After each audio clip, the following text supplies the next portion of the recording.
Ертеде бір шал мен кемпір өмір сүріпті. Екеуі кедей тұрса да, бір-бірін жақсы көріп, тату өмір сүрген екен. Бір күні кемпір қамыр илеп, дөңгелетіп бауырсақ пісіріпті. Бауырсақ дөңгеленіп сары болып пісіп шығады.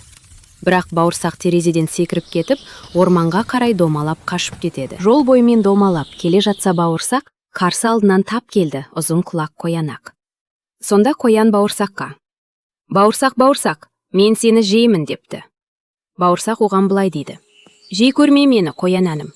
Ән айтып берем, тыңдағын» дейді. «Жарайды, ендеше айта ғой» дейді қоян. «Менің атым бауырсақ, қызарып пістім, көңем шат. Қамбаның түбін қырнаған, елеуішпен елеген. Қаймақпенен елеген, күйдірмей майға пісірген. Атайдан да құтылдым, әжейден де сытылдым. Қоян сенен құтылу қиын емес бұл маған». Осылай деп бауырсақ домалады, аңқау қоян аңырып тұрып қалды.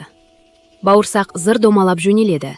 Зыр домалап бауырсақ келе жатса, алдынан сұры қасқыр кездеседі. Жолда ол қасқырмен кездеседі. Қасқыр оны жемекші болады, бірақ бауырсақ ән айтып қашып кетеді. Кейін аю мен қасқыр да оны жеуге тырысады, бірақ бауырсақ бәріне ән айтып сытылып шығады.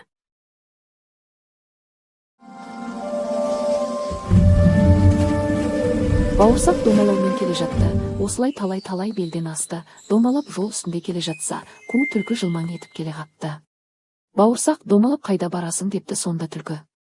«Жол жүріп кетіп барамын» депті бауырсақ. «Бауырсақ, бауырсақ, мен сені жеп қоям» депті түлкі. «Жемеші түлкі, ән салып берем мен саған» депті бауырсақ. Бауырсақ сонда: «Менің атым бауырсақ, қызарып пістім, көңілім шат.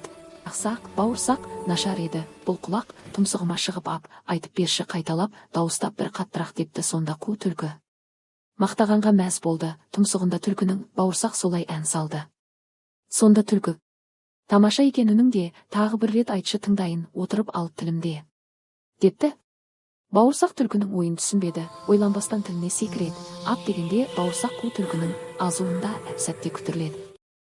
Ал шал мен кемпір бауырсақты іздеуден шаршап, келесі бауырсақты пісіруге кірісіпті.